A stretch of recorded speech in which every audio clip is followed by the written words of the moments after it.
Félix, il a une mission mystérieuse que même lui-même ne comprend pas. Il a une mission mystérieuse. Deuxième phase de la mission, il y a la lobby. Lobby à minuit. Akokoma lokola mutu moko aoyoka bato musute. D'abord pesa été tutesse mususu ya dimension mususu. Donc bah ça là ainsi dit. Akoma na petitesse, akoma na ba dimension mususu à partir de lobby na minuit. À partir des États-Unis minuit, yekona nzamba zo transformer. C'est un autre esprit qui doit habiter en lui. Oui. Et c'est cet esprit qui va les combattre, Goliath. Qui va combattre. Mais là, on a pour rien. Pour les militaires, moi, on peut mener, c'est rien. Le combat du Congo, c'est un combat de Dieu. Écoute, Dieu aime le Congo. Et Talingati, Nana, Lubina, Yolelo, je parle. Tu vois ces gars-là? Type à Rwanda. Ces gars-là? Les gars-là. Kagame? Oui. Vous avez un Kagame, ces gars-là? Oui. Ah. Oui. Ok. Moi, je suis peuple congolais. Moi, je suis nation. Je suis prophète. Il ne m'a jamais donné son argent. Il ne me donnera jamais. Je n'aurai pas besoin de son argent. Là, mais là, c'est patriotique. qu'il fasse ce qu'il a à faire. Il a beaucoup tué. Hein? Il a tué, il a fait. Mais ce qu'il a comploté contre le Congo, Dieu est en train de déchirer ça. Dans 15 jours, ça va se déchirer. Cette bombe-là va se déchirer. Et tu verras des choses que Dieu fera dans ce pays. J'ai vu d'autres choses. J'ai vu. Ce que j'ai vu là, je vis. Kagame, dans 15 jours, la bombe se déchirera. Et cette bombe se déchirera. Sa vie n'est plus entre les mains de Dieu. Il est errant. Écrivez ça, vous allez voir. Dieu va faire. La fin de la guerre du Congo est finie. Aujourd'hui. Et demain, c'est l'accomplissement. Bozala tina bozaku de natina ku de teo bokende ba négociation te bokende banani ba rien. Marambo catholique rien. Aucune solution avec. Aucune solution ne sortira. C'est le départ de Tshisekedi. Si vous partez par les catholiques, vous allez sortir le président Félix. Et le président Félix, qui sort, c'est la notion du pays qui est partie. Le président Félix n'est pas venu donner à manger aux gens. Il est venu terminer la guerre et il est venu secouer le monsieur là. Pointeur. Sa mission, c'est ce gars-là. À déboulonner Kagame ici. C'est tout. C'est la mission qu'il a maintenant. Il n'a aucune autre mission. Grosse de la rien. A déboulonné Moutouana, accueilli, guerre et sili, il n'est pas accueilli. A où me la té? A où me la souté? Batou va continuer.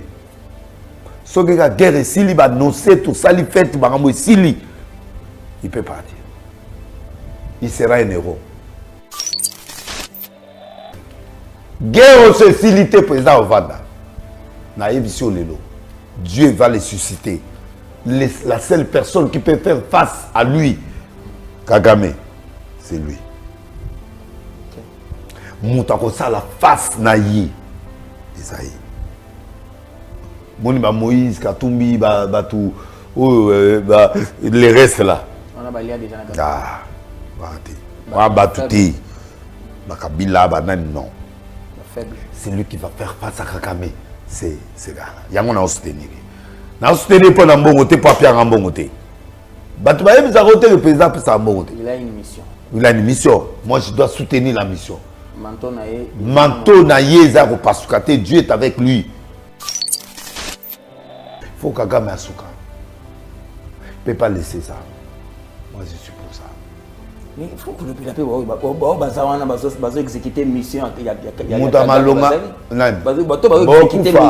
Vous allez mourir. Il va mourir. On appelle sa prophétie. Nanga vient de dire que na lobby na yo que nanga moura. Même ça. Dans sa colate. Attends, esprit de mort. Oh. Kabila un esprit de mort, nanga un esprit de mort. Na yebisa ngaloba moko. Ils ont ma prophétie, monsieur Salema. Je te l'ai dit, écris ça. C'est tout comment donc nanga juge de ce que tu es tenté de jouir. Juge ce que tu es tenté de jouir. Mais Kabila a déjà fait, hein? Il a fait son temps. Il a fait son temps. Il avait quelque chose à ajouter au Congo. Mais pour le moment, non. Dieu l'a disqualifié. Mais je te dis, notez ça. Kabila a l'esprit des morts. Nanga a l'esprit des morts. Même si Bominga Lelo, ce n'est pas un problème. Un jour, vous comprendrez ça. Le manteau de Félix n'est pas déchiré. Au moins, Félix est né au monde. Batuna ma bana na ye na batata na ye na bana na maman na mwasi na ye na bana na ye ba omo nene te tata mo boy ka boy. C'est un homme investi du pouvoir de Dieu. On est tambola na esprit mususu. Te azayete comment na yene ngaza na yete, c'est pas facile. Mais la kufa. Au moins ba plan nyoso yo monakio, ya kufa. Na lo ba on a te mais ya kufa. Je comprends bien. Il y a un moment où comprendre le ministère, il y a le ministre des Finances. Tu peux comprendre que tu peux comprendre non. Doudou Famba a une mission. Dieu va l'élever. Hein? Dieu va l'élever. En dehors de ça, Dieu va l'élever. Je l'ai dit devant des gens. Dieu va l'élever 3 fois. Pour mon nom. Pour mon ndenge. Des balongoli président il y a assemblée président Sénat il faut alongwa na répété à kolongwa ata lelo te bo mona alongwa eza yete il n'est pas stable. Le président du Sénat, je m'adresse à toi. Na lia mbongo noté na tika ko ye pa na yote na senga lokote na yate na bando banda premier ministre. Otuna te ngana mutu na kuta bato mais natika au monde. Je t'aimais beaucoup mais si tu as le courage sous la mission na wana et soit a démissionné pas la télé ata yo moko démissionner ça je te le dis c'était ba Hollanda mais Erekuya ça sera trop tard. Félix il a une mission mystérieuse que même lui-même ne comprend pas. Le président, demain à minuit, le président va changer de cœur. Dieu va lui changer le cœur. Kabila façon na pouvoir. Tant na bato na mibale na. Ba Congolais wana mibale na. Kabila ozonga te. Kabila ozonga Congo te. Kabila okoma président te. Nanga okoma président te. Ntuma okoma président te. Moutouma outi Rwanda influence à Rwanda ya comme président. L'hégémonie de Rwanda est finie. Toute trace il y a Kagame na kati ya vinayo tu n'arriveras pas. Je suis prophète, hein, j'ai dit. Omoni Nzambe à l'équipe tout. À l'équipe président Bush. Au moins le président où il y a dans les États-Unis, moi mon qui aux hommes Trump à la Nzambe. Azamba bilo on est Mickey à ma baie, mais tu es avec lui. Azwa capitale là même en Jérusalem. Aïbi pourquoi même? Nous on est dans les traces de Dieu. Le Congo c'est un pays de Dieu. Atoyi ndingi nini za pays Nzambe. Oya aventure na Congo. Nous sommes dans la joie de vous retrouver partout où vous avez 4 coins du monde. Tout est bino mbote mingi et sengo ezana mitema na biso. Ya kozala na bino bisika nyoso bozwami na Océanie, na Amerika, na Afrika, bozwami na Asie, na Europa, tout est bino mbote. Misu ya Congolais surtout eza braqué na niveau ya États-Unis d'Amérique place nini. Assemblée générale des Nations Unies a kosalema to kotala misu to koyoka makambo ndenge kosalema. Merci na bino surtout ba on surtout ba yamba biso na mitema to pesi bino mbote boutique a été esengo ezala partage na bino bolingo ya nkolo Yesu ezala na bino. Nous sommes dans ces beaux cadres. Vous allez bien les remarquer, les décors et a subi une petite modification. Oui, nous le faisons comme ça là pour Nabino. Alors nous allons encore une fois continuer à vous Nabino partout où Bogota la biso, Bisikagnon surtout beaucoup fungwa la biso, Tema. Alors nous sommes chez vous dans vos maisons, nous allons parler De l'actualité politique, nous allons parler de l'actualité culturelle, nous allons parler sociale, nous allons parler de tout sauf rien. Dépendamment, il y a inspiration d'un cadre. C'est beau cadre qui nous ressemble, nous ne sommes pas bien installés dans Louis XVI. Louis XVI, est subir déplacement dans Hollanda. Louis XVI, très prochainement, vous allez voir encore une fois un autre salon. L'évêque président Voulouzi, Denis Lessi qui nous reçoit, ou bien Bissoneto, il y a bien un plateau de Bissoneto, ça, na Katia. Beau salon, tout plaisir, bonsoir. Bonsoir. Boni santé. Golanzambe, so Kendeka. Moral est bien? Non, ça va, moral tout. Mbok est bien? Mbok est tout molande na lingaka. Ndengo lingaka. Ok. Nous allons faire un pas en arrière. Voilà, il y a des couacs, nous allons faire un pas. Un pas en arrière, oui. Tous on a par rapport à ce que vous avez là qui, bon, tout bande place où crèsement dedans. Tout bêta ma solo auto solo qui l'autre fois il y a situation sécuritaire à l'est et puis tout bêta de solo mamuke peto kota makambo ya caméra ndenge ezalaki yo lo bakia wa ba député basala oyo ba congolais ba lingi basala.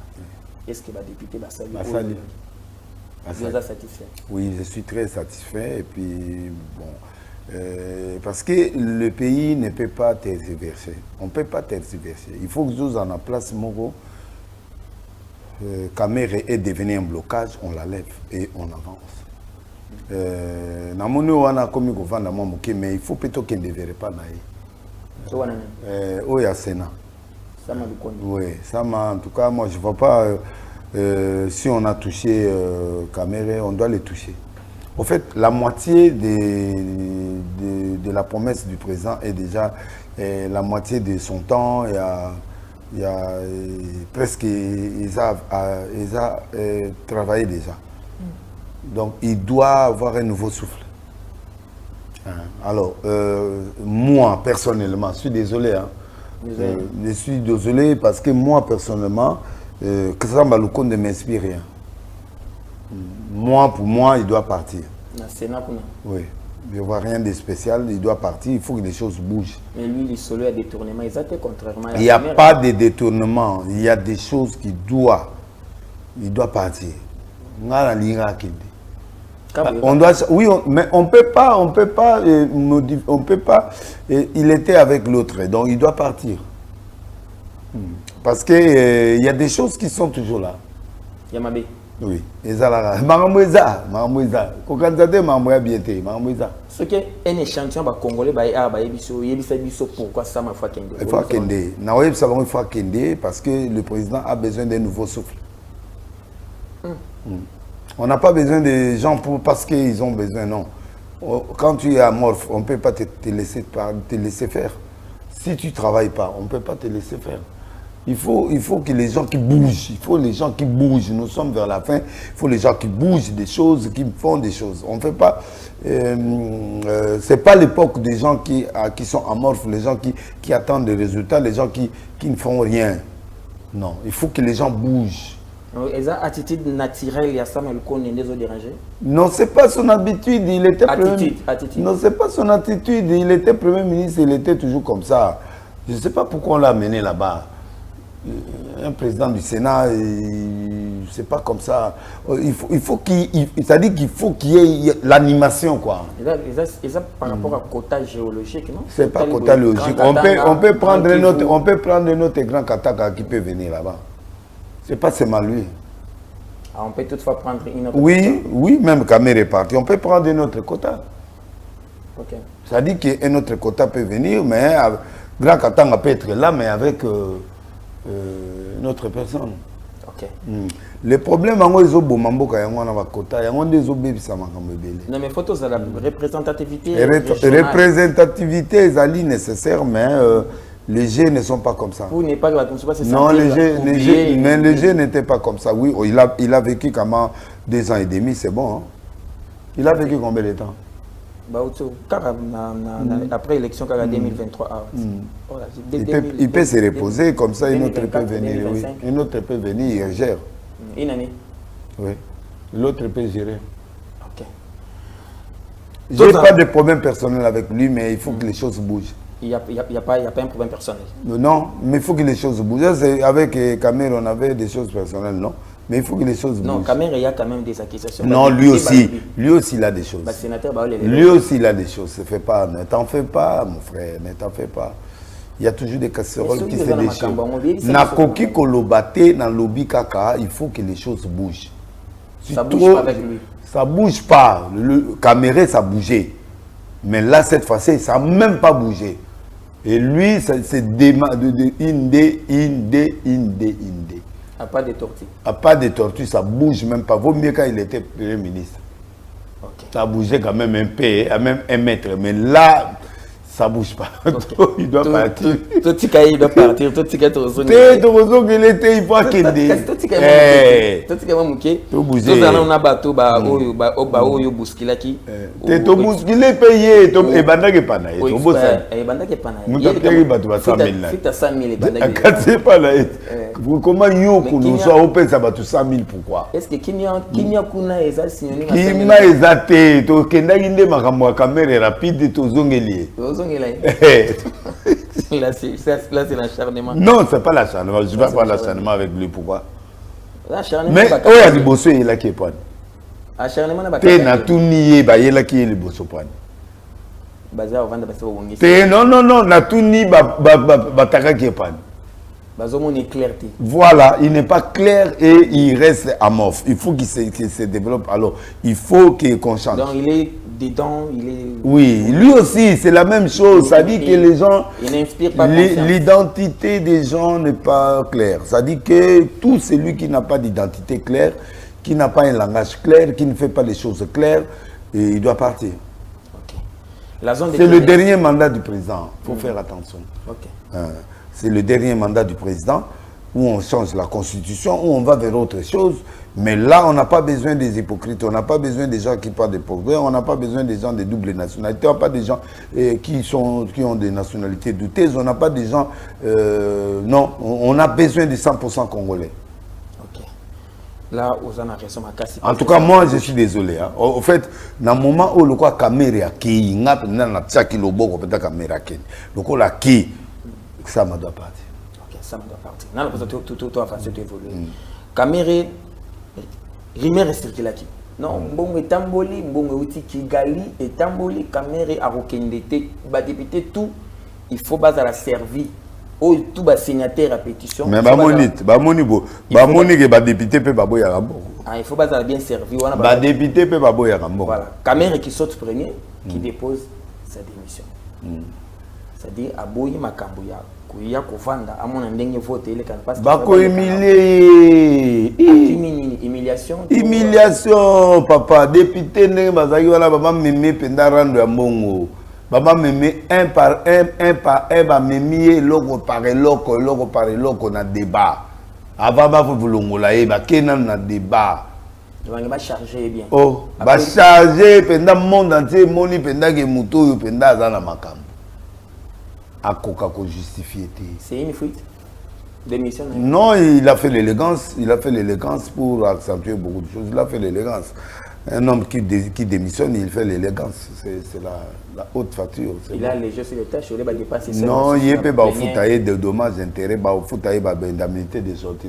Donc c'est normal. Maintenant, qu'est-ce qui a incité Mbosso à Boya démission? Quand il était occupé sa démission, c'est quoi le problème? Non, Mbosso à Boya qui démission, Mbosso à Linga qui appelle sa démission à président. Et après, c'est tout. Mais lui, il voulait qu'il vienne déposer devant l'Assemblée. Okay. Mbosso voulait qu'il lui dépose devant le président et le président informe l'Assemblée. Ah, ok. Donc démarche en Mbosso. Parce que c'est risquant. Où il y a démissionné, où il peut démissionner au Assemblée. Donc il fallait y a démissionner devant le président et le conseil du président. Et il voit ça. À ce moment, la situation est décantée. Il ne peut plus aller changer là. C'est là où lui voulait y tenir à ça. Il n'y a rien de mal qui s'est caché. Non, il n'y a rien. Non, il n'y avait rien. Lui, il voulait seulement qu'il démissionne devant le président et devant le conseil de comment on appelle ça? Conseil des présidents, et puis Conseil c'est des tout. présidents, Et la lettre le est groupe là, parlementaire. et la lettre est là. Après, ils vont ramener. Et c'est ce qui a été fait. Il a fait, et c'est comme ça qu'on a pris sa démission. Et c'est comme ça qu'on l'a laissé la parole. C'est quoi l'après-caméra, l'après-caméra? Il est oublié. Il est oublié. L'après-caméra, c'est après. Mais pour le moment, il n'est plus là. Après caméra, il peut être poursuivi s'il a des vols. S'il a des vols, il a des casseroles, on doit les poursuivre. C'est pas fini. Il y a aussi une question, Abakisa Kimbon, oui. On a 15 000, combien 20 000.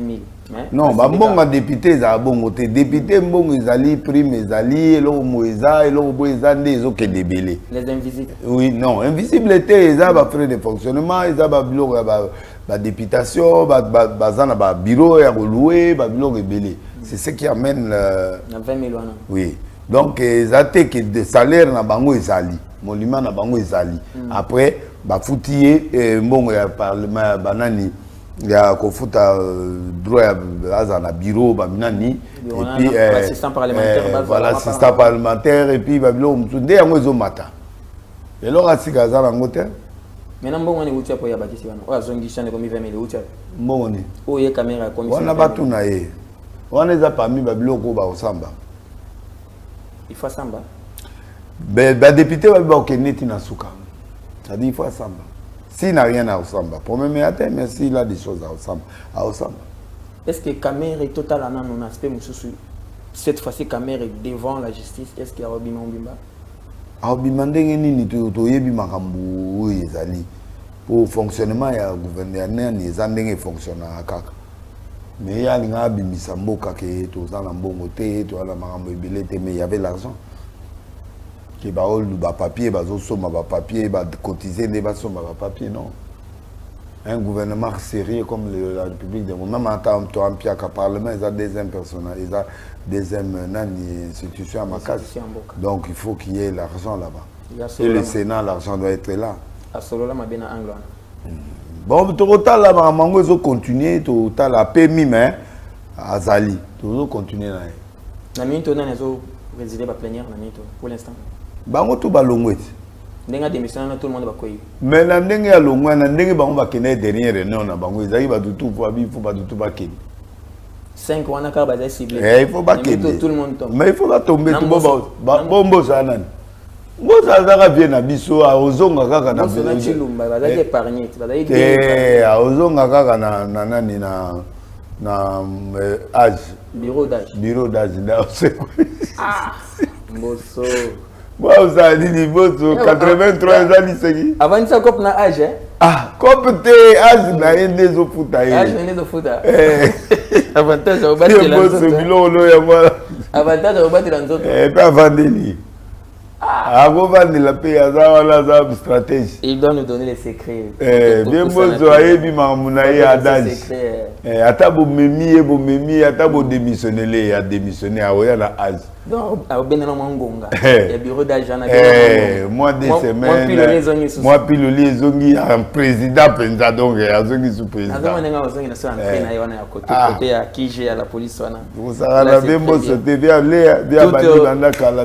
Toutes les bonnes choses à lui. Avec bureau d'agent, surtout, ça va, nous allons attendre les bons boulots et c'est le Makuna. Nous allons partir, nous allons tous en avion. Donc, il y a Mboka, il y a Oncle Sam. Congolais, tout lui, c'est Akuna. C'est là où je suis allé. Président qui a un poste. Oui, il y a un vice-président. Vice a assumé l'intérim, a assumé la fonction et puis voilà. Qu'est-ce que les pays gagnent dans la présidence, vice-présidence? Mais la visibilité. Oh, tu es visible, tu es visible. Tu es pas obligé de tourner, toi, mais tu es visible. Avantage. Qu'est-ce qu'on gagne? La visibilité de la RDC d'abord. Quand il y a la visibilité, ça dit que tu as beaucoup de manœuvres à faire. Okay. Tu peux glisser des choses, tu peux parler, tu peux évincer beaucoup de choses. Mais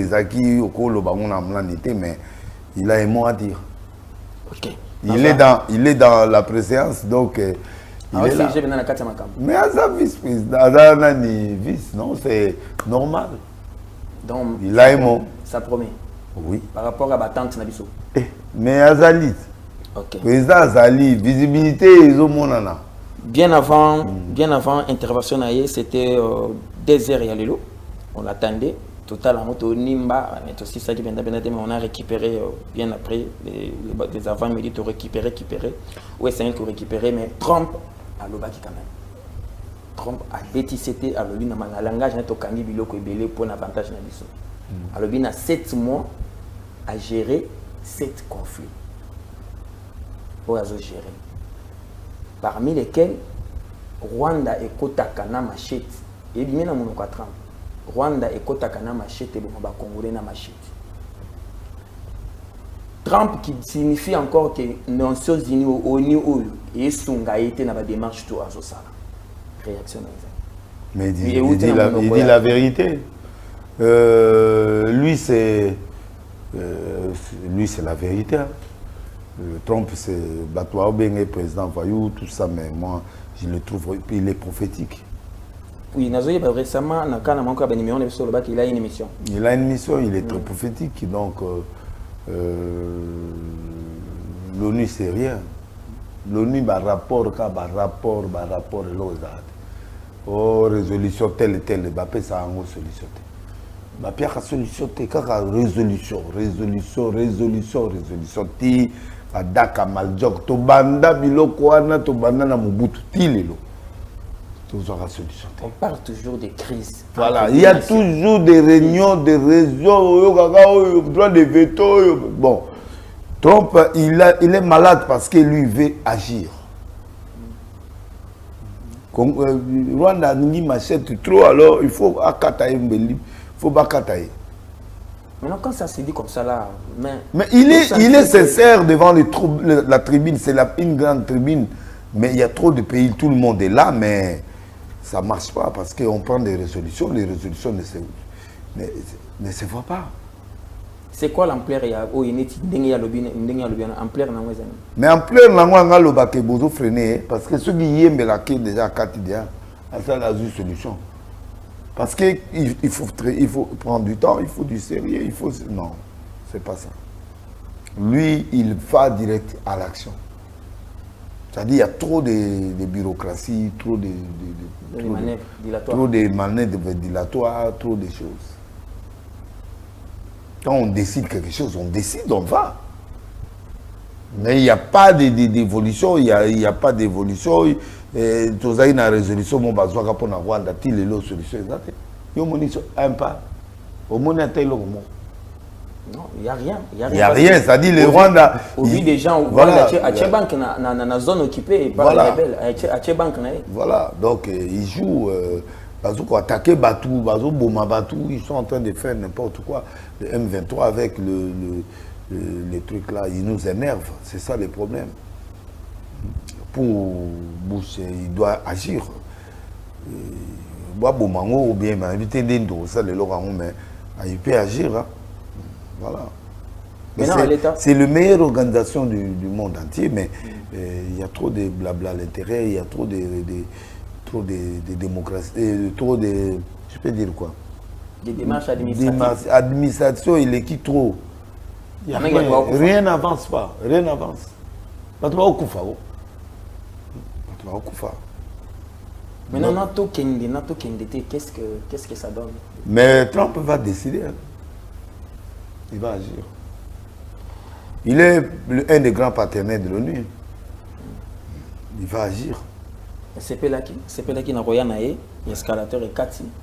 Kao il y a qui pour matin. Non moi si naïe. Escalateur et Kati à l'eau ça va. Madame Naya azana ba jambe. Parce que escalateur ma comité national. Ça même nani avant ayaki na makolo nani président Macron aketo makolo bo za problème. Eza makambo. États-Unis bakibate. Plus tard, c'est Félix Antoine Tshisekedi qui va aussi intervenir. Avant de kana makambo oyo aloba kaka makambo ya tambola kaka batabi ayepi kaka Rwanda. Bon OK. Yé moi il va vendre les Rwanda tse bango masika na fait. Asengi stricte application de l'accord de paix entre la RDC et le Rwanda. Retrait des troupes rwandaises. la fin de l'ère appui au M23. Et puis à lobby boy, ceux qui trempent à Silisi Makambo où il y a lobby où il y a Zamutani Bosso déposer les candidatures pour un prix Nobel. Ouais. Président Félix. Alors ceux qui trempent à quelle démarche et aboutir na paix à aucun de vos singles prix Nobel on a paix. Est-ce que ils ont chargé Trump à ça mon boulot ma casse place ça mon boulot t'es ayebi qui a lié na bah ok na mamuti na suka parce que Rwanda a dépassé des bornes au bilan de ces aïeux mon tout bétani ma coffre mais à ça nation on peut faire c'est une petite nation qui vit de nous bon mais on est en colère là tout le monde attitude de toi la Kanda bah vrai Congolais dans la Kanda bah faux Congolais bah dans la bah Sengo bah vrai Congolais dans la Kanda bah vrai Congolais dans la Kanda Netio oui ce que les amis montent na bétier ce que Rwanda il y a qui montent tout kaga bétier penza na bétier mais à la mention bah batami donc mais en bétama maintenant quand nous parlons là-bas tous déposer comme on a tous solo la kuna tous le bilamboka à travers le président de la République qui met kuna bazola kisa ba élément bango bazo former bazola kisa banque où il y a Kigali bank of Kigali mais ils énervent non tout ça là bazola kisa ndenge bazu ville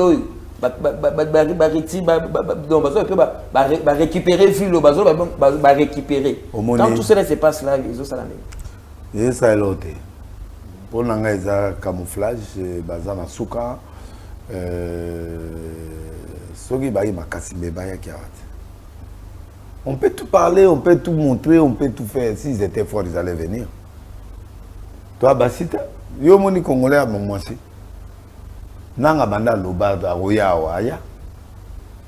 Soki ba mi bali à solo mais ba ya git. Mais pourquoi pas du temps? Il n'y a aucune solution au dépôt. Non, bango ba du temps pourquoi? Pourquoi c'est eux qui devaient avoir le temps? Pourquoi ils ont eu le temps? Ceux qui baillent ma casse, mais dans Rwanda, baillent ma casse, mais pas comment il est. Bah le bail le 30 juin, bah au fêter. Toi comme na moine. Bah saisir au t'es toi la moine. Toi la moine septembre, toi octobre. Octobre, novembre, décembre, toi comme guerre. Donc ils peuvent rien faire et aussi ils n'ont rien. Bah ça bité n'a pas problème. Bah ça on a bah yebi qui Congo peut azali se quitter ya roya quoi mon mort de bon non, on se bat. Nous on se bat mais on gagnera. Parce que la victoire est certaine. Nous sommes un pays indépendant. Vous voulez nous agresser avec vos pantins là-haut, non. C'est vrai, il y a eu beaucoup d'erreurs qui ont été faites, très très banines, mais on a essayé, secoué quand même. Et on va se battre. Je te dis, Dieu suscitera quelque chose qui se passera, qui mettra fin à cette guerre. Kagame n'est pas Dieu. Kagame, même Saddam Hussein, à Kokata niveau n'a été. Il est fort. Il n'est pas fort. Il n'est pas fort. Kagame est fort par rapport à quoi? Asa Nini, Aya Kinete, Asani. Il contrôle Goma. Il contrôle, oui, mais il contrôle des régions sur 26. Parce que la police, selon. Mais sur 26. La police, ils ont fonctionné. Ce sont des Rwandais. Donc l'administration... Problème est daté, attends, sur 26 réversions. Combien est-ce en province? 24. Hein? Bon, on a deux villes. Non, non, toi, on a combien de provinces? 26. Voilà. Bah, ils vont diriger combien? Deux villes. Voilà. 24 majorités, c'est pas en ambition. Des Balibar accentués, non, mais nous, on fonctionne. Nous on vit, bango ba un problème to bloquer, bango ba banque to bloquer, ba osa ba biloko ba osa la wala. Mais ba yebake ba osuka. Mais banani bazan na perte, banani bana position de faiblesse. Bango. Mais ils sont chez nous. Non. Bien sûr ils sont chez nous avec nos gens. Ils ont été biso to na kizeni, ceux qui saignent. Problème exact, bazana batu na biso. Bazana ba mananga, bazana batu na biso. Moi, biloko il y a un côté. Président, président. Au moins, il y a un président. président na bango na banang kasi bananga toza baza président bana drapeau bana autorité bana eloko te yi eloko pamba baza wana so baningisi bango baza wana baza à l'est obi depuis bakende kuna nanga tikala basala consultation te na biso basala consultation te baza neloko te basala consultation na Goma ya Kabila etali bango na Kabila na bango na batu na bango nyonso wana bango nyonso bazala kuna twana tina na bango te on va tous les chasser oyebi te na Kabila na bango nyonso ato chasser bango oyebi te oh batu ana minduki kuna bavandi munduki nini baza na munduki te. Ils ont installé les avocats, les magistrats. Bazana banque déjà bien compliqué bango. Et le côté dans le côté c'est un pays indépendant. Ils sont dans le Congo. Bana Rwanda te, bana Congo. Ils sont si Dieu au monde Palestine après combien d'années va reconnaître dans certains pays. Combien d'années? Bon 6 mois ou 6 mois de l'ONU. Et l'autre Kagame n'est pas Dieu, il va mourir bientôt, quand il va être là, éliminé. Mais non, quand les autres... Toi, tu ne vois pas l'erreur qui a été faite, na bateau, ba trahir ça, chef état-major, ba trahir ça, mais ba au foutat. Ba au foutat. On a avancé, hein, papa, on a avancé, on ne savait pas qu'il y avait beaucoup de choses, mais on a travaillé. Pour ceux-là qui disent que la solution n'est pas les bandas, solution est à Kati. Solution. Senko, ECC. Senko n'a pas de solution. Solution n'a pas. C'est faux. Ça n'a pas payé. C'est faux, c'est faux. Senko n'a pas de solution. C'est il a quelle solution lui là avec ces gens? Motatamboli, Akomoni, Amoni Kigali. Kigali. Ici, t'es natuni au Kigali ndeni. Yo kana tango loko. Yo ko bizu muta Kigali. Te nazona be bango ba bakenda. La lobi bakenda otani. Bakenda ko processus a paix. Bakenda bala pete bana na ngakutu ndena abo. Baketi poto, baketi na France. Poto nini? Mais français c'est Rwanda non? Baketi mais quand on parle de Kagame, quand on parle de Rwanda, on voit le président français. Macron. Mais oui, mais qui a demandé l'autorisation là-bas? Mais ça, Bangout. Il a le président Macron il travaille contre nous. Il travaille contre nous, les Français travaillent toujours contre nous. Nous ne sommes pas colonisés par les Français.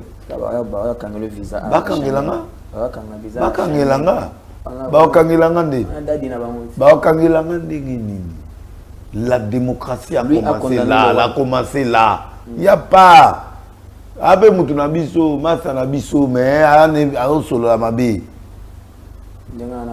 Masa na biso, a solo la mabe, a solo la ba kamere, a solo la bateau ala nyoso bloqué bango tout.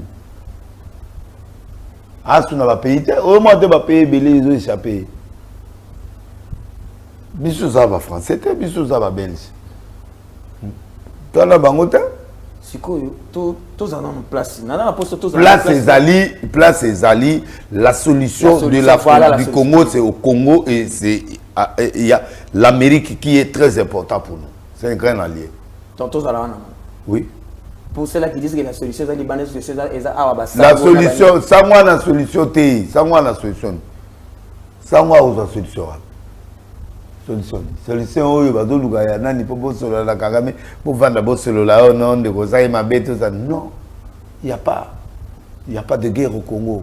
Guerre ezaka Kagame mutayeli biso guerre wana. Nous on a des problèmes avec Rwanda.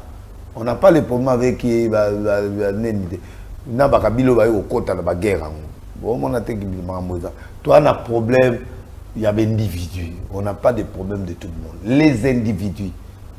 Les individus ils ont Moïse Katumbi te, ils ont nanga te, ils ont batute individu, ils ont Yé Kagame qui doit parler avec nous.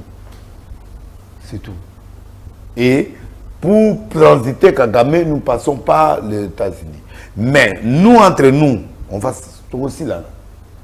Si on a Motuna, on a édition un prophète des nations. Héros, il est soldé par la victoire du Congo. Kinshasa toko benga na bango omoni bananga ngaku tukutu nanga kutu bato ala nyonso toko solana bango pe sute toko bude pe bango mais comme Amérique na kati toko kende vers l'Amérique Et ici, Dieu suscitera un miracle ici. Dieu suscitera un miracle ici.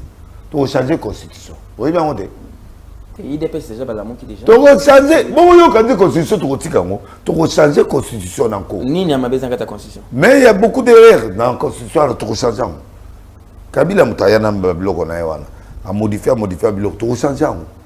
On va changer ça. Balinga, tu vas changer. Constitution, c'est ça qui va revendre dans le cas. Tu vas changer, ma rebelle, ma mandat, ma bilo rebelle, ma nini. Forme rebelle, tu vas changer. Oh, et ça, Abisso Moroto, tu vas changer. Donc Kagame nous dirige à travers notre constitution. Oui. Il nous dirige par notre constitution. Tu vas changer. Constitution peut des zones pendant des pendant bien tout ça là. Et puis tu vas décider. Oh. Maintenant, en tout ça là. Caméra ça quitte. En tout ça là, qu'est-ce qu'un Congolais qui vous regarde peut retenir? Les Congolais doivent retenir ceci. Le président Félix est en train de se battre pour ce pays. Pour PC temps. Aïe pour tout liati, aïe pour se battre pour la moka, tous la liberté. Et dans la liberté, autre chose, tu vas changer ma caméra. Il n'y a personne à Télémélie qui a gagné le col à Félicité. Non. J'ai compris, c'est un martyr. C'est un gars très important pour Namboka. Donc, tu as des bongo, tu as des bongo, tu as des santé, tu as des titres aussi là. Dans la caméra. Pour ceux-là qui disent que Denis Lessiazo Sala qui dialogue. Non, non. Non, écoute. Au moins Félix, moi, si il y a un ça dialogue, maintenant on y atteint. On a répété. Moi, je défends le pays. La seule personne qui peut défendre ce pays, c'est lui, à ce moment. Il doit terminer ce problème ici, avant son mandat. Il faut assez de ça. On a une attitude comme dans notre school, papa.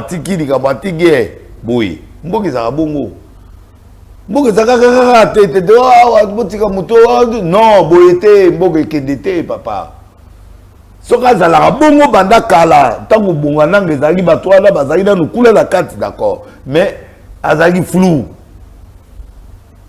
Azali flou, ma me belé fogoli emiso.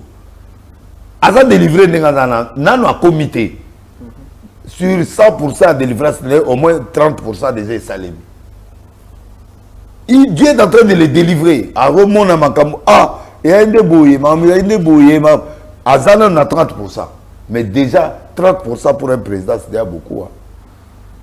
Et délivrance. C'était la seule personne que je peux faire confiance pour un premier temps. Yeah. Depuis qu'il est là, il y a un découvrir où il va quitter. Bon, on a découvert qui, mais lui, il a une mission compliquée. La mission n'est pas donner à manger aux gens, non. Ça, non. Ça, je ne le dirais pas. Depuis Félix Azana, mais n'est pas fraudeur au Nyonso, bateau, trahir ça qui moque. Que la Rwanda va trahir, va outa la moi pas Kabila. Et où dit musicat? Ah. Tala. Mamuzu to kolo la TVT. Makambo outi musika, mboke kenda. Mboke kenda, mboke kei penda de omona mboke kenda penda na Rwanda. Moi je commence à un peu à. Est-ce que vous avez oui. Ah, omoni Kabila. Ba nomination bande utapuna. Omoni Kabila. C'est Amastam tunanga président nani mais je suis désolé. OK. Kabila père yekutura na kanda nae. Mais mon tata a couffé moi tout aussi décalé. Kanda na moi. Oui. Oh. Oui. Il y a même mis sur le rognos. Spirituellement, ils ont ma bête, ils ont prophète. Non, il y a ma bête. Asa Koufi. Asa déjà la séjour de mort, Asa banani mais j'ai beaucoup de colère contre lui parce que non. Il est mort traumatisé pour il a souhaité il fallait comme na Congo grâce à poste mais ce sont des monstres de Rwandais. Rwandais a population mais Rwandais où il y a pouvoir na bango il va Kagame na l'équipe na. Baza ba monstre mais ils vont finir. Tu vois, Félix a aussi de sa bango. Moi, je suis pour Félix parce qu'il y a Télémeli Bango. N'a problème dans les Rwanda, n'a problème dans les Rwanda, Donala Lanzala, mais n'a pas Rwandais. Mon problème, c'est le Rwanda qui m'énerve. C'est un petit pays qui biso to zoa bango donc mais ba yeba moni libiso. Mais non. Ils en a terrain pour réfléchir, réfléchir. Nos amis, nos frères de la partie est, Nord Kivu, Sud Kivu, aux Maniema, on a surtout à côté de Grand Katanga, aux Ubango. Quand ça ne marche pas, ils rentrent Kuna pour tuer leurs propres frères, pour venir conquérir le pouvoir au niveau de Kinshasa. Comment au monde non, Bango, il faut passer l'autodéfense d'abord à partir de Bango. Bango va céder Rwanda. Pourquoi? Rwanda, elle n'a rien. Il a combien d'habitants? Rwanda. Ata Arbango, il a combien de personnes? Donc Kagame les exploite. Oui, ils les exploitent parce qu'ils n'ont rien à faire. Ils ont utilisé les soldats, ils ont utilisé tout, ils dictateur. Ils ont lobby à Bomibino. Maman a fait l'accès Mitakala dans la TV. Kagame c'est un tueur, c'est un dictateur. Mais il y a un dictateur qui est un dictateur. C'est pas mal. Ah, papa, dictateur, vous avez une histoire. Kagame Azawana a bien le salaté sur Atiki Moutou pouvoir, on va l'étrangler, il va mourir. Donc, Nene Yazawana, il faudra y Kagati Akufa. Oh, bisous Bomae. Nzambe a Bomae. Dieu va les tuer. Kagame c'est un monstre. Tu vois.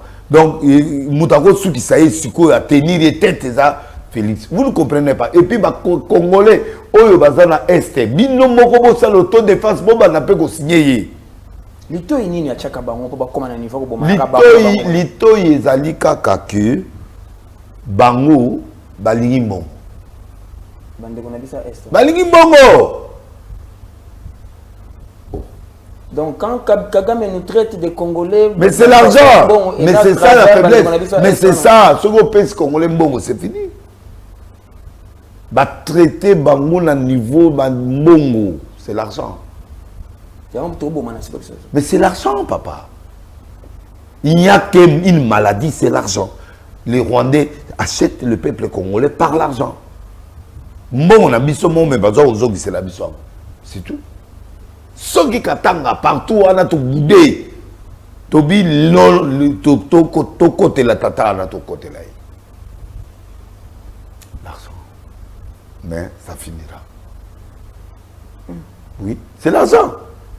Nos frères de l'Est, si ça non, c'est aussi là non. Mais parce que frère aussi ça va nini moko yo ya auto longola caméra bangote. Et voilà.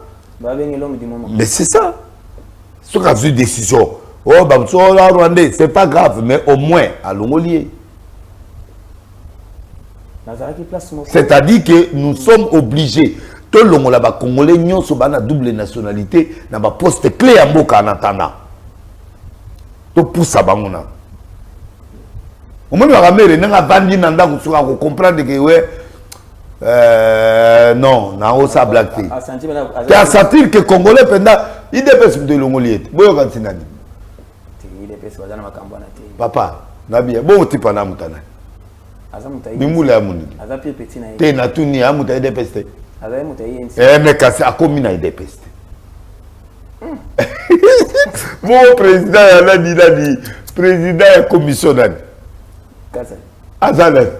Il dépeste.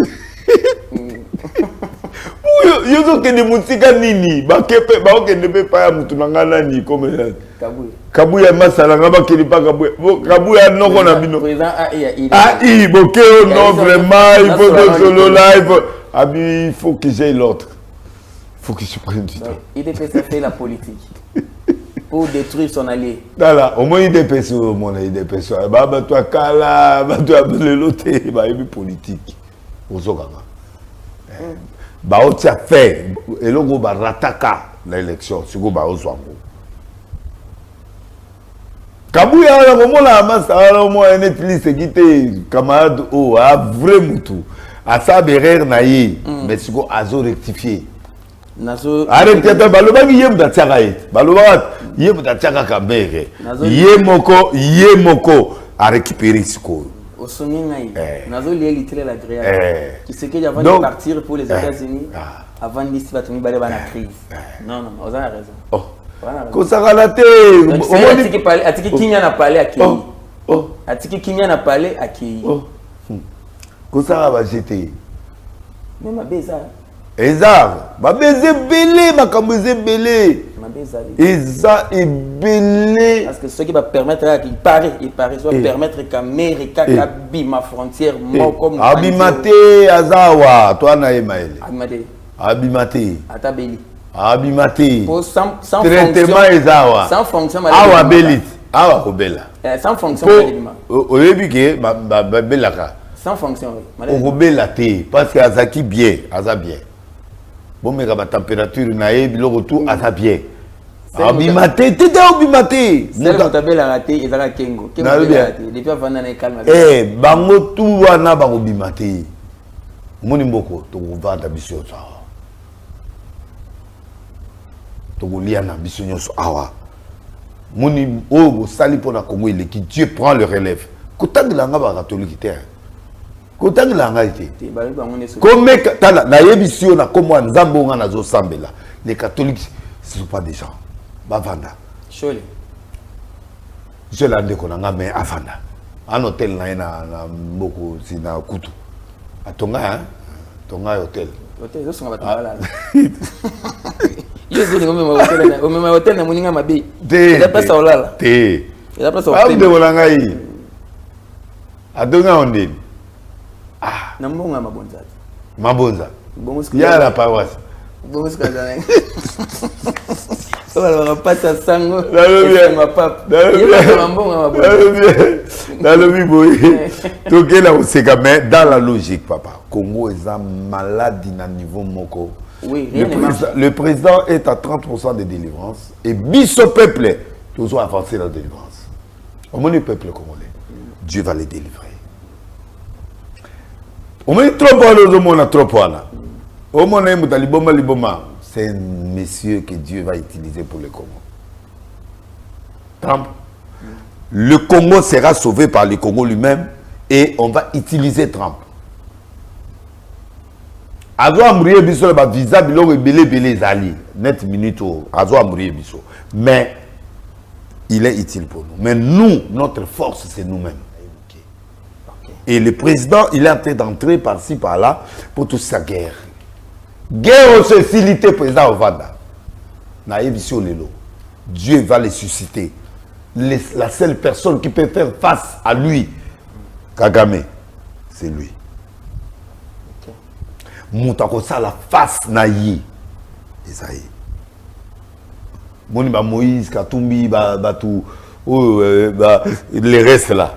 On a balayé déjà. Ah. Non. C'est lui qui va faire face à Kagame. C'est gars. Il y a un soutenir. Na soutenir pour n'ambongote pas faire n'ambongote. Batoubaye nous a roté le président pour sa mbongote. Il a une mission. Il a une mission. Moi je dois soutenir la mission. Manto naye zako pasukate. Dieu est avec lui. Je le soutiens pas pour la na mission. Webingako ngana soutenaka. Fonaliaka. Oui vite. Pour soutenir Moutou pendant des mois et des mois comme ça sans argent. Na débit na hôtel mais na yo mon mission dans ma pesa et ça m'a cassé. Spirituellement aux olia bien. Oui, spirituellement on lia oui, sur le plan spirituel oui.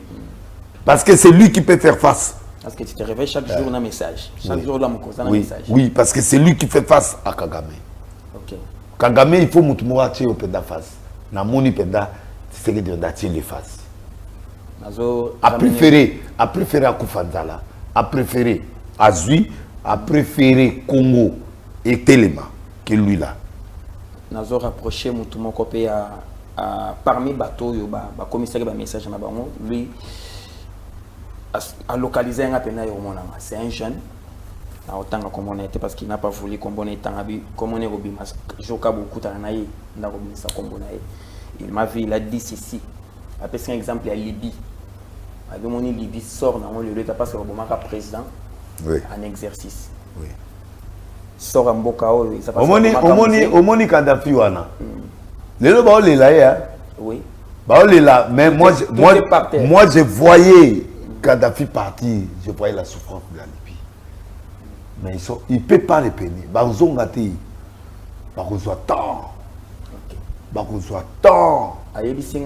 faut que ça la balade dans le village belé et à RDC on a tué les chefs. Le village ils ont envoyé la table qui était dans la RDC. C'est le message prophétique que nous avons appelé ça. Clairement. Ceux qui va toucher Tshisekedi. Le Congo et Sili, c'est la poudre. Mais on ne va pas les toucher. Bah, toucher était. Au moins, c'est que je te le dis, hein. Au début, il faut se rendre compte que le président de la République, il a une grande mission. J'ai compris ça. Même le pasteur, mais il a une grande mission. Cette mission-là va s'accomplir. Avant le mandat ici là, ce qui guerre ici l'été, il va continuer. Un jour, on va au voyage, on a mais tu retiens ça. Un jour, je suis prophète, je parle. Si la guerre n'est pas avant qu'il termine, donc si sa guerre, ça se dit. Est-ce qu'il y a encore des traîtres à déterrer? Il y a des traîtres beaucoup dans le côté du gouvernement. Et belé, bah double état, bah double émission. Donc Moussala, ça ils en ont mis. Moussala, ça tous en la moitié coûte au comité. Président à 30%, bon imaginez déjà. Si vous avez caméra, vous caméra na vous avez bien. Vous savez que c'est na ba traître. En face non. Attends. Vous avez ce que vous avez traître. Ils vont mourir. Vous allez mourir. On va vous détecter. Un traître, c'est qui? C'est quelqu'un qui est dans moule moroboy. C'est que moule wana et kauki. C'est ça un traître. Obima. Yomo gutu oza l'est negoza. Obima. Bakubuma bino obima. Un traître sort, il est dans une moule. Il y a des gens qui sont protégés. Tu pas un traître n'est pas protégé. Un traître à côté, tu vois. Il suffit qu'un mouton a pas s'assurer. Pas s'assurer. Donc, ils ont une position. Dans la position. Il y a des listes là la position. J'aime pas ce qu'il dit parce qu'il a l'argent. Je m'en fous de son argent. Après ça a engagé. Si on a pied d'accord, mais après si on a noté, maintenant la botama président après ça on a noté. À part consultation, à part la consultation, il m'a jamais donné l'argent. Je l'aime pas pour l'argent. Mais pour la mission qu'il a. Oui, il a une grande mission. Ngana simanaï. Pour yem muta telemeli benda kagame benda yoa. Moi j'aime quelqu'un à secouer. Au bout que la bagarre me soit comme secouer, je suis bien. Yepena a secoué Kagame. Ça, je le dis devant Dieu qui m'aide. J'aime Félix actuel parce qu'il a secoué Kagame. Moi, la bilora Mike il est lié à comprendre que Kagame a ça très. Et c'est mauvais. Et je suis d'accord avec lui. Ceux qui attendent Zala Naola, Zala Likabote, l'essentiel c'est Kakana Kenae. Donc c'est cet aspect ou bien cet état. Tu peux expliquer ceux qui ont mbongo de l'Est. Et ça étape on fois les mauvais côtés à Kabila pendant les années. Moi je m'adresse à Félix qui se bat avant la fin du mandat pour terminer cette guerre. Parce que ceux qui Kabila que Félix a sigaroté à aucun idée. En Amérique, France, Belgique, de Dieu va l'investir d'un pouvoir. Dieu, moi je le dis. Dieu va l'investir. Il faut Kagame Asuka. Il ne peut pas laisser ça. Moi je suis pour ça. Mais il faut que le pilote va exécuter mission. Vous allez mourir. Il va mourir. On appelle ça prophétie. Nanga vient de dire que na lobby na yo que nanga moura. Même ça. Na sakolate. Un esprit de mort. Oh. Kabila un esprit de mort, nanga un esprit de mort. Na yebisa ngaloba moko. Ils ont ma prophétie, monsieur Salema, Nzambe, je te l'ai dit, et écrit ça. Tu commandes ça. Donc, Nanga, juge de ce que tu es en train de jouir. Juge ce que tu es en train de jouir. Mais, comme il a déjà fait, hein, il a fait son temps. Il a fait son temps. Il avait quelque chose à ajouter au Congo. Mais pour le moment, non.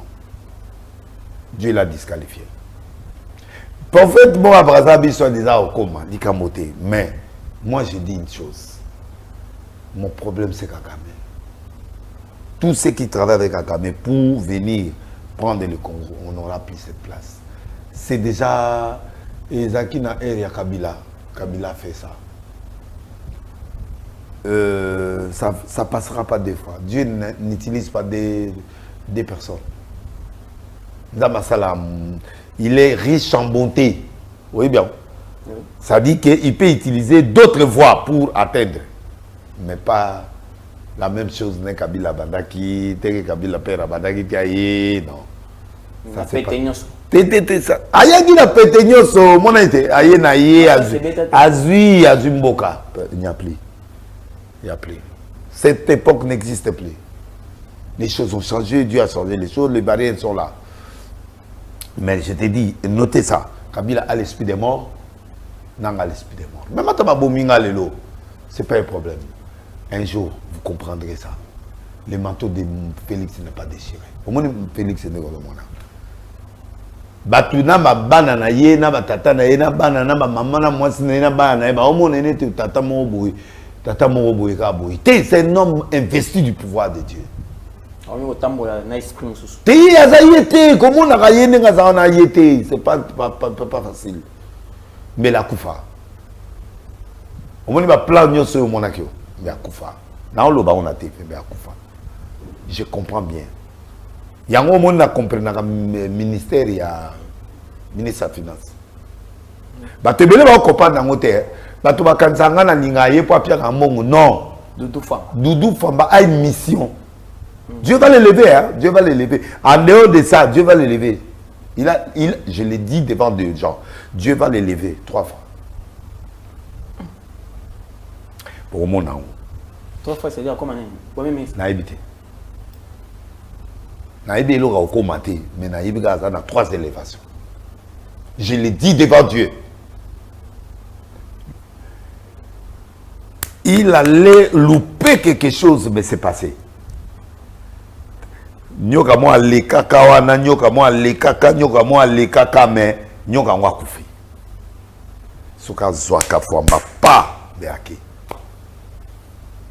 na zoaité la zolo bana président asima moi na bien na ko pese batu mususu il y a 5 piliers qui sont dans ce pays so ba kufi c'est fini autour il y a Félix Fwamba et les 4 autres na on pèse les autres là. Comment t'es-tu? Maintenant, il y a ça. Bon, il y a Famba, comment t'es-tu? Ah, ça t'es-tu? C'est un homme humble. Nature. Nature, il y a moutou. Et ça, la nature, moussou, à cause de mon orgueil, moi, l'homme, le de Anzoto. Mais le fond est vrai. Assis, ma femme, on a très bien. Président. Ok.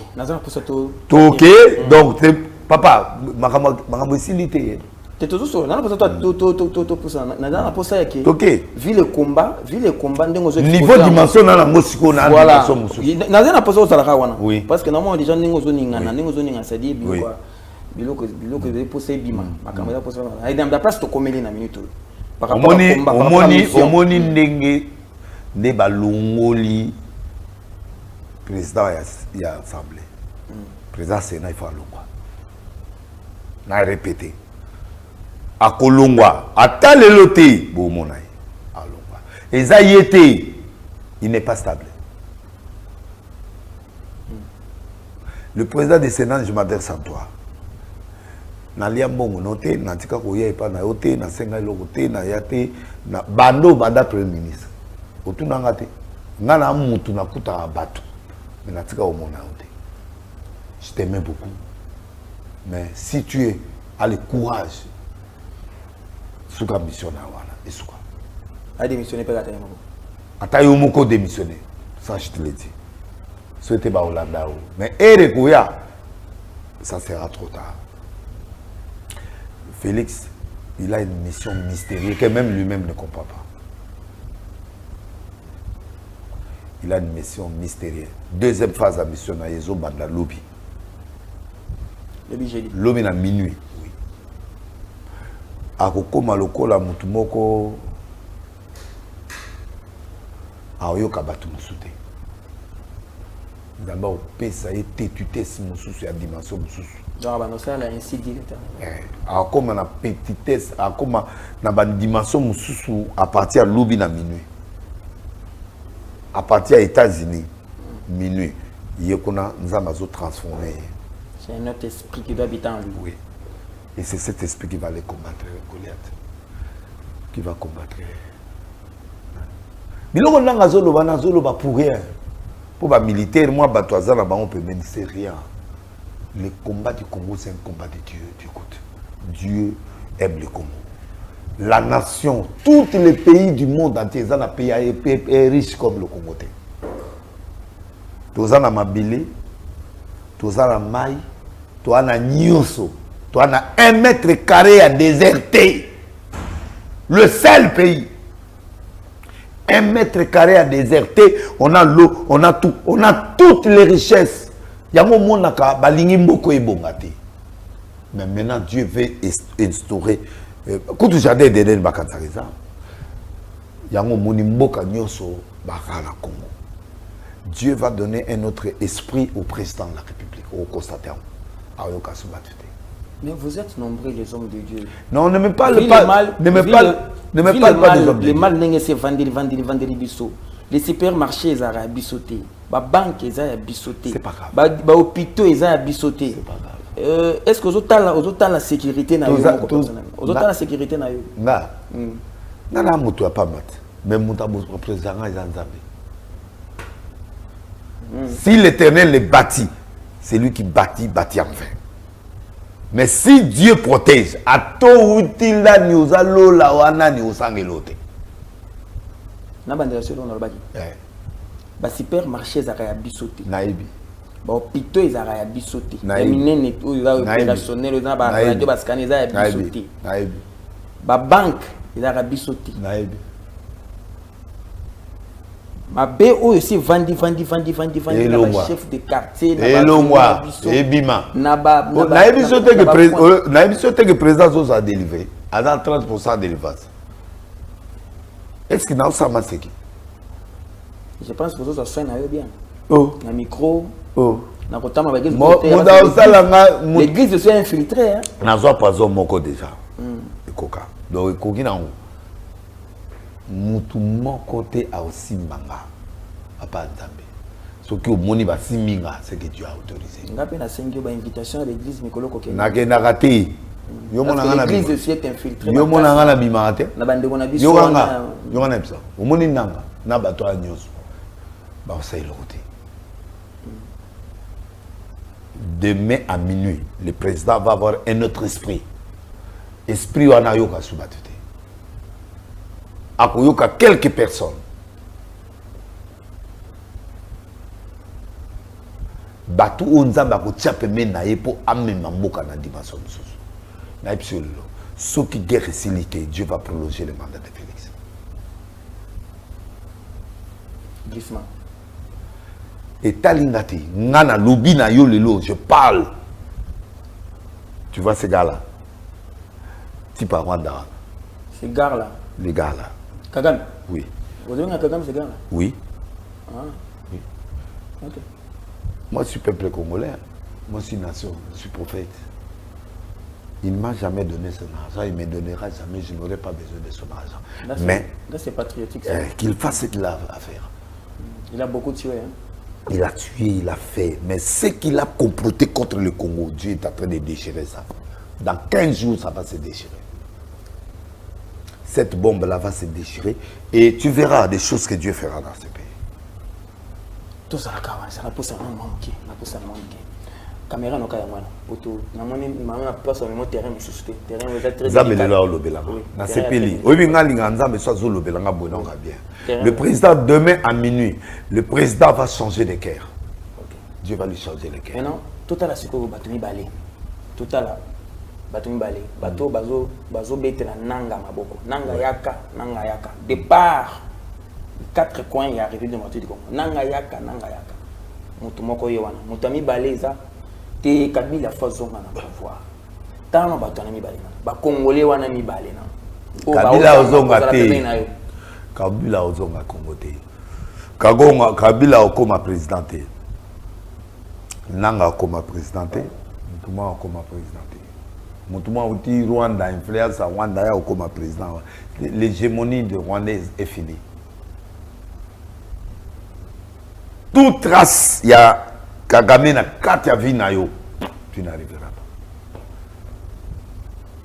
Je suis prophète, hein, j'ai dit. Omoni Nzambe à l'équipe tout. À l'équipe président Bush. Omoni président où il y a des États-Unis.